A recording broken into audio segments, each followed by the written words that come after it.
हम घरेलू औरतों के लिए ये बदलता मौसम नित नए चैलेंजेस लेकर आता है। गर्मियों में घर और किचन को संभालना थोड़ा-सा मुश्किल और ट्रिकी काम हो जाता है। फिर चाहे वो हब्स के दिनों में घर से स्मेल आना, किचन में पड़ी चीज़ों का जल्दी ख़राब हो जाना, इस तरह की बहुत सारी मुश्किलात का हमें सामना करना पड़ता है। आज मैं आपके साथ 10 ऐसी टिप्स शेयर करने वाली हूँ, जिससे आप अपने घर को, किचन को बहुत ही अच्छे तरीके से संभाल सकेंगी और अपनी हर एक चीज़ को ख़राब होने से भी बचा सकेंगी। घर आपका एकदम खुशबूदार रहेगा। अपने किचन के स्पाइसेस को नमी से बचाना कैसे होगा? पाकिस्तानी कंफर्ट फूड आपके साथ मैं शेयर करूँगी। आज का ये व्लॉग हर बार की तरह बहुत ज़्यादा इन्फॉर्मेटिव है। आपसे सिर्फ इतनी रिक्वेस्ट है कि आपने वीडियो को पूरा देखना है बिना स्किप करे। किसी भी पॉइंट पे आपको आज का ये वीडियो पसंद आए तभी एक लाइक और चैनल को सब्सक्राइब लाज़मी करिएगा। So let's start today's vlog. अस्सलाम वालेकुम, क्या हाल चाल है? कैसी है मेरी प्यारी सी यूट्यूब फैमिली? उम्मीद है जी आप सब खैरियत से होंगे। अल्लाह का शुक्र है, एहसान है कि मैं ठीक हूँ, अल्हम्दुलिल्लाह। यहाँ व्लॉग की शुरुआत मैंने मॉर्निंग के टाइम से की है। हम ख़वातीन की जो सुबह है ना किचन में जाते सारी वो मोस्टली आटा गूँदने से होती है। आटे को आप बहुत ही अच्छे तरीके से कैसे गूँध सकते हो, ये बहुत ही बेसिक काम है। टिप नंबर 1 मैं यही आपके साथ शेयर कर रही हूँ। आटा गूँधना बड़ा बेसिक सा काम है, मुझे पता है आप सब कहोगे। लेकिन बहुत सारी मेरी बहनें ऐसी हैं जो न्यूली वेड हैं, जिनकी नई-नई शादियाँ हुई हैं, जो मेरी प्यारी जैसी बेटियाँ हैं, अभी नया-नया वो काम करना सीख रही हैं, घर के कामों में इंटरेस्ट ले रही हैं, तो उनके काम आएगी ये टिप। यहाँ पर आपने देखा कि मैंने ये कनाली के अंदर सबसे पहले ऑयल ऐड कर लिया है। इसकी क्या वजह है वो भी मैं आगे चल के आपको बताऊँगी। अच्छा, आटे के अंदर ना हमेशा आपने ऑयल और नमक ऐड करके तो फिर ही आटे को गूँधना है। ऑयल ऐड करने से ना रोटियाँ काफ़ी सॉफ्ट बनती हैं, पराठा, रोटी, और नमक से हल्का-सा उसमें टेस्ट आ जाता है, जो कि काफ़ी मज़े की लगती है रोटी। सेकंड टिप आपने गर्मियों में ये फ़ॉलो करनी है कि हमेशा आटा ठंडे पानी से गूँधना है। इससे ये होता है कि आपका आटा ना जल्दी ख़मीरा नहीं होता है। हम ख़वातीन को ना आदत होती है कि हम कहते हैं कि एटलीस्ट हम 2 टाइम का तो आटा एक दफ़ा गूँध के रख लें, जो 2 टाइम तक हम इस्तेमाल कर सकें। तो जैसे अब गर्मी का मौसम है शदीद वाला, तो इसमें क्या है ना कि आटा जल्दी ख़मीरा हो जाता है। तो आपने क्या करना है कि हमेशा आटा ठंडे पानी से गूँधना है। इससे जो है ना आटा अगर फ्रिज के बाहर भी पड़ा रहेगा तो वो जल्दी ख़राब नहीं होगा। एटलीस्ट 1 डेढ़ दिन तो आराम से निकाल जाएगा। तो इसलिए यख ठंडे पानी से ही आटा गूँधा करें गर्मियों में। उसके बाद यहाँ पर जो मैंने ऑयल ऐड किया था नीचे कनाली के अंदर पहले ही, उससे ये आपको फ़ायदा होगा कि आटा जो है ना वो चिपकेगा नहीं। यहाँ पर आप देख रहे हो कि बहुत ही ईज़िली आटा बर्तन से रिमूव होता जा रहा है। फिर ऐसा होता है ना कि बर्तन हल्का-सा गीला होता है, तो उसके साथ ना आटा फिर चिपक जाता है। उसको उतारते हुए ना वो आपके नाखूनों में लग रहा होता है। तो इसलिए ऑयल तो ऐड करना ही होता है, तो पहले ही बर्तन के अंदर ऑयल ऐड कर लो, फिर उसमें आटा छान के उसको कंबाइन करो थोड़ा-थोड़ा पानी डाल के। हमेशा आटा गूँथते हुए ना एक हाथ पानी की तरफ रखो और दूसरे हाथ से ना आटे को कंबाइन करते जाओ स्टार्टिंग में। जब आटा पूरा इस तरह से कंबाइन हो जाए, तो इसको थोड़ी देर के लिए ना साइड पे छोड़ दो, एटलीस्ट 5 मिनट के लिए। 5 मिनट बाद आप देखोगे सिर्फ़ 1 या 2 मुक्कियाँ देने से ही ना आपका आटा बहुत अच्छे से और जल्दी गुन जाएगा। तो मैं इसी तरह से करती हूँ, 5 मिनट की रेस्ट दे देती हूँ आटे को कंबाइन करने के बाद। उसके बाद यहाँ पर मैंने अभी बर्तन में निकाल लिया इसको गूँध के, और इसके ऊपर से भी हल्का-सा मैं ऑयल लगा देती हूँ, ताकि इसके ऊपर ना पपड़ी ना बने। नेक्स्ट स्टेप आप लाज़मी ध्यान रखा करें कि आटा गूँध के जो बर्तन है ना, उसको लगे हाथ धो के फिर अपनी जगह पे वापस रखा करें। अक्सर ऐसा होता है ना कि हम बर्तन को ऐसे ही छोड़ देते हैं, आटा उसमें जम जाता है, और वैसे भी हमारे बड़े-बूढ़े कहते हैं कि जिस भी बर्तन में आटा गूँधा जाए, उसको फ़ौरन वॉश करके अपनी जगह पे रखा जाए। ऐसे जूठे बर्तनों में ना डाला जाए, मैं हमेशा से ये चीज़ को फ़ॉलो करती हूँ।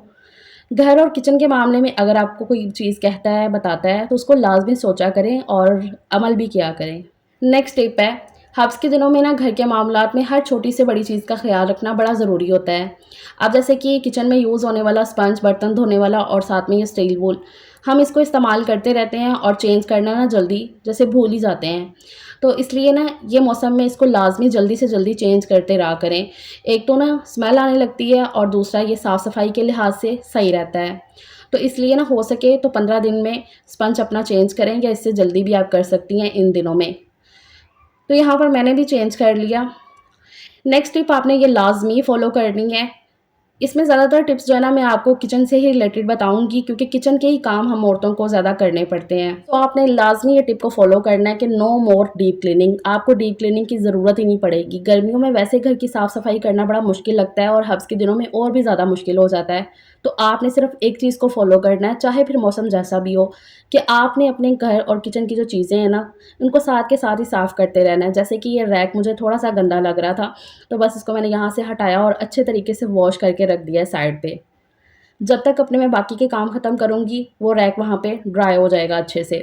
ख़ैर नेक्स्ट टिप बहुत ही यूज़फुल है।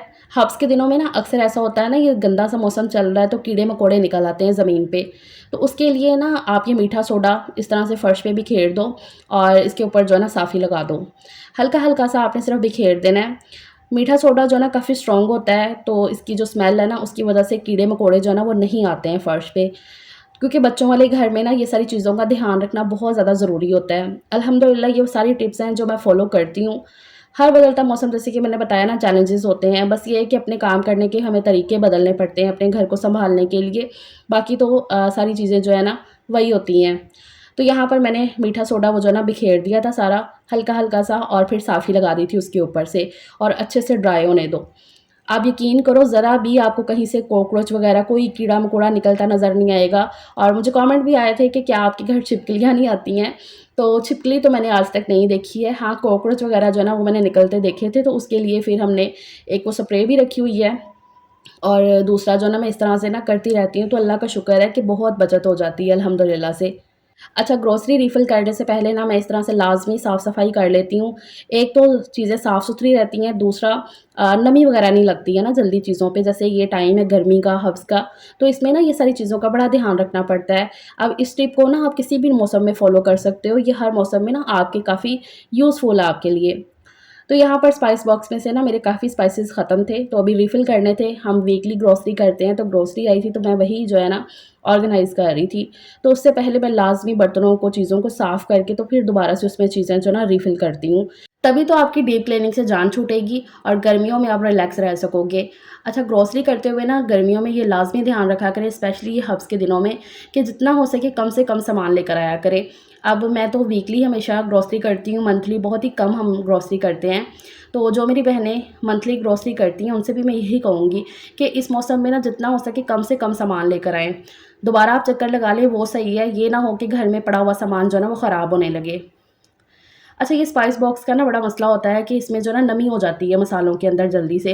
तो इसको ना हब्स के दिनों में मैं फ्रिज में रख देती हूँ। इससे जो है ना मसालों में नमी नहीं आती है, मसाले खिले-खिले रहते हैं और बहुत अच्छे रहते हैं, क्योंकि जब नमी आती है ना चीज़ों के अंदर तो उसपे फिर कीड़ा भी लग जाता है। इससे सामान आपका वेस्ट हो जाता है। तो इसलिए बेहतर ये है कि आप इस तरह की टिप्स को फ़ॉलो कर लें जिससे आपका सामान बिल्कुल सही रहे।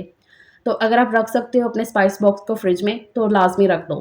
बाकी आजकल हम औरतों के लिए जो सबसे ज़्यादा मुश्किल काम है वो है खाना बनाना। किचन में ज़्यादा देर खड़े होने को दिल नहीं करता है।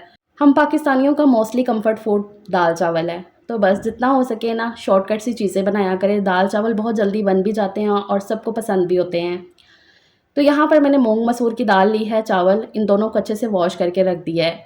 किचन में काम करते हुए ना आपने इन सारी चीज़ों का ध्यान रखना है कि जितना हो सके ना जल्दी-जल्दी अपने हाथ चलाएँ और अपने कामों को ना अपने लिए आसान बनाया करें। यहाँ पर दाल और चावल को मैंने इकट्ठे वॉश करके रख लिया है और 4-5 पानी से मैंने दाल और चावल वॉश किए हैं। वीडियो में अगर बार-बार चीज़ नहीं दिखाई जाती है तो उससे यही होता है ना कि पॉसिबल नहीं होता है। क्योंकि कुछ कमेंट आने लगते हैं ना कि आपने अच्छे से वॉश नहीं किया, तो अच्छे से वॉश किया होता है भई, हमने खाना-पीना है तो क्यों नहीं। और मेरी तो आदत है कि मैं तो 3-3 4-4 दफ़ा चीज़ों को वॉश करती हूँ। ख़ैर, यहाँ पर मैं दाल पकने के लिए रखूँगी। अच्छा, दालें और चने वग़ैरह जब ग्रोसरी में आते हैं ना तो उनको स्टोर करने के लिए आप डब्बे के अंदर तेज़-पत्ता डाल के रख सकते हो। इससे जो है ना दालों में जल्दी कीड़ा नहीं लगेगा, लेकिन आपने फिर वही चीज़ को फ़ॉलो करना है कि जितना हो सके ग्रोसरी आपने कम से कम जो है ना वो ख़रीदनी है इस मौसम में, ताकि जो है ना वो 15 दिन चल सके और इसमें ना चीज़ें सही भी रहेंगी। जब महीना-महीना, डेढ़-डेढ़ महीना चीज़ पड़ी रहती है ना तो फिर वो इस मौसम में ख़राब होने लगती है।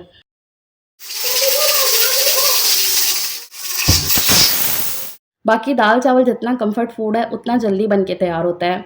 तो यहाँ पर एक साइड पे मैंने दाल रख दी थी पकने के लिए प्रेशर में, और प्रेशर में ये दाल जो है ना विदिन 7 टू 8 मिनट में बन के तैयार हो जाती है, और दूसरी साइड पे मैंने चावल बना लिए। अच्छा, मैं इस दाल को ना थोड़ा-सा पतला रखती हूँ, मूँग मसूर की दाल को, मुझे ज़रा इस तरह की अच्छी लगती है। बाकी दाल में एंड पे तड़का घी का लगा हो तो बहुत अच्छा लगता है। तो यहाँ पर मैंने घी को अच्छे से गरम कर लिया है। मुझे लहसुन का तड़का नहीं इतना अच्छा लगता है, तो इसलिए मैंने हल्का-सा इसमें ज़ीरा ऐड कर लिया है, और जब घी गरम हो गया तो इसको चूल्हा बंद करके इसमें मैंने लाल मिर्च पाउडर थोड़ा-सा ऐड कर दिया। इससे ना कलर बहुत ही प्यारा देखो आ जाता है। खाना बनाते हुए ये हमेशा कोशिश किया करें कि खाने की जो लुक है ना वो भी बहुत अच्छी सी निकल के आए। गर्मी के टाइम पे वैसे ही खाना खाने को इतना दिल नहीं कर रहा होता, तो जब खाना देखने में अच्छा लगेगा ना तो उसको खाने का ऑटोमेटिकली दिल करेगा, इसलिए लुक पे बहुत ध्यान रखा करें। अच्छा, मेरे घर में ना पूरे लवाज़मात के साथ दाल-चावल खाने पसंद है सबको, स्पेशली मुझे। तो यहाँ पर मैंने ना बैंगन को स्लाइसेस में कट कर लिया है, और ये परात के अंदर ना मैंने कुटा हुआ धनिया, लाल मिर्च पाउडर और नमक थोड़ा-थोड़ा ऐड कर लिया है और इसके अंदर ये 2 से ढाई चम्मच मैं बेसन डाल देती हूँ। अक्सर मैं बेसन के बगैर भी तैयार कर लेती हूँ, लेकिन आज मैंने इसके अंदर थोड़ा-सा बेसन ऐड कर लिया है। मिक्स करके अच्छे से इसमें पानी डाल के तो इसका मैं मसाला तैयार करती हूँ। ये इतने मज़े के लगते हैं ना बैंगन के, मैं क्या ही बताऊँ। दही का सालन बनाओ, उसके साथ ये बैंगन बहुत अच्छे लगते हैं, दाल-चावल के साथ टेस्टी लगते हैं। ये वाले बैंगन को वैसे आप बना लो, कोई सालन नहीं है, बस इनको इस तरह से लगा के मसाला फ्राई कर लो हल्के से ऑयल में और रोटी के साथ खाओ। मैं कहती हूँ मज़ा आ जाता है। दोपहर के टाइम पे सालन वगैरह कुछ नहीं है, तो इस तरह की चीज़ें ना काफ़ी अच्छी लगती हैं और जैसे ये मानसून का मौसम है, तो इसमें और भी ज़्यादा अच्छी लगती हैं। तो इसलिए ना इस तरह की जो चीज़ें करते रहने से एक तो आपको भी अच्छा लगता है और स्पेशली मुझे ही पसंद है, बच्चे भी खा लेते हैं, उनको भी आदत हो गई है मुझे देख-देख के। लेकिन ये है कि मुझे ये काफ़ी अच्छा लगता है दाल-चावल के साथ ऐसे खाना। तो यहाँ पर ये सारे मसाले को मैंने बैंगन के ऊपर लगा लिया। अच्छा, मैंने ना बैंगन के स्लाइसेस पे ना कट लगा लिए थे हल्के-हल्के से, ताकि मसाला जो है ना वो बैंगनों के अंदर चला जाए। तो यहाँ पर मैंने जो है ना तवे के ऊपर ऑयल ऐड कर लिया था और इन सारे स्लाइसेस को मैं हल्का-सा फ्राई कर लूँगी, बहुत ही कम ऑयल में। इस तरह से जो है ना आपने फ्राई कर लेना, ऊपर से ना बिल्कुल क्रिस्पी हो जाता है, हल्का-हल्का इस पे बेसन लगा हुआ है ना, तो ये काफ़ी क्रिस्पी भी हो जाता है और सॉफ्ट भी हो जाते हैं, बैंगन पक जाते हैं अंदर तक। तो काफ़ी ज़्यादा ये टेस्टी लगते हैं। इसको ट्राई करना अगर आप करना चाहते हो, नहीं तो खाली दाल-चावल भी बहुत ही मज़ा देते हैं। बाकी इस तरह के लवाज़मात तो फिर सोने पे सुहागा जैसी बात है ना, जितना गुड़ डालोगे उतना मीठा होगा। यहाँ पर जी बहुत ही मज़ेदार सा कम्फर्ट फूड अपना तैयार करते हैं, अल्हम्दुलिल्लाह से। तो ये है जी मेरी बहुत प्यारी सी प्लेट तैयार हो गई है। साथ में मैंने प्याज़, लीमू वाले वो ऐड कर लिए हैं और अचार, बस। ये बहुत ही टेस्टी वाला खाना है। मुझे पता है बहुत सारी बहनों के मुँह में पानी आएगा, किसी को इतना नहीं भी अच्छा लग रहा होगा।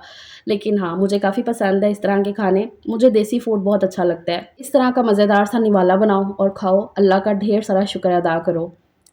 अच्छा, दिन के आखिर में आपने ये लास्ट वाली टिप को लाज़मी फ़ॉलो करना है, ये मस्ट बी फ़ॉलो है।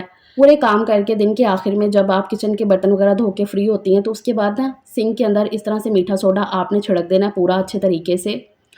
क्योंकि हब्स के दिनों में ना जैसे कि पाइप में से स्मेल आने लगती है किचन में, तो इसकी वजह से ना ये ख़त्म हो जाती है। तो मीठा सोडा आपने ऐसे छिड़क के और उसके ऊपर गरमा-गरम पानी डाल देना है। मुझे अक्सर कमेंट आते हैं कि आपी आपका सिंक बहुत ही चमकता हुआ रहता है। तो भई देखो जी, इसका जितना आप अच्छे से ख़्याल रखोगे ना, उतनी वो साफ़-सुथरी रहेगी। मैं तो वैसे भी कुछ बॉयल वगैरह करती हूँ ना, तो गर्म पानी हुआ होता है, तो वो गिराना ही होता है सिंक में, तो मैं उससे पहले थोड़ा-सा मीठा सोडा डाल लेती हूँ। इससे ये होता है गर्म पानी भी इस्तेमाल में आ जाता है और आपका सिंक भी बहुत अच्छे से साफ़ हो जाता है। क्योंकि दिन भर बर्तन धुल रहे होते हैं, कुछ चिकन धोया आपने, इस तरह की ना चीज़ें जाती हैं, तो उसमें से फिर स्मेल आने लगती है। बस ये है कि ये छोटे-छोटे तरीके आप फ़ॉलो करो, तो आपका घर, किचन बहुत ही साफ़-सुथरा और बहुत ही खुशबूदार रहेगा। बिल्कुल भी स्मेल नहीं आएगी। आपके घर कोई भी आएगा तो उसे बहुत ही पॉज़िटिव वाइब्स आएँगी और आपको खुद को भी बहुत ज़्यादा अच्छा लगेगा। उम्मीद है आपको ये सारी जो टिप्स हैं, घर सँभालने में काफ़ी काम आएँगी। किचन और घर को आप बहुत ही ईज़िली सँभाल सकते हो। वीडियो अच्छी लगी हो तो आपने लाज़मी लाइक करना है, चैनल को सब्सक्राइब करना है। अपना आपने बहुत सा ख़्याल रखना है। मिलते हैं बाद में एक नए व्लॉग के साथ। Take care. अल्लाह हाफ़िज़।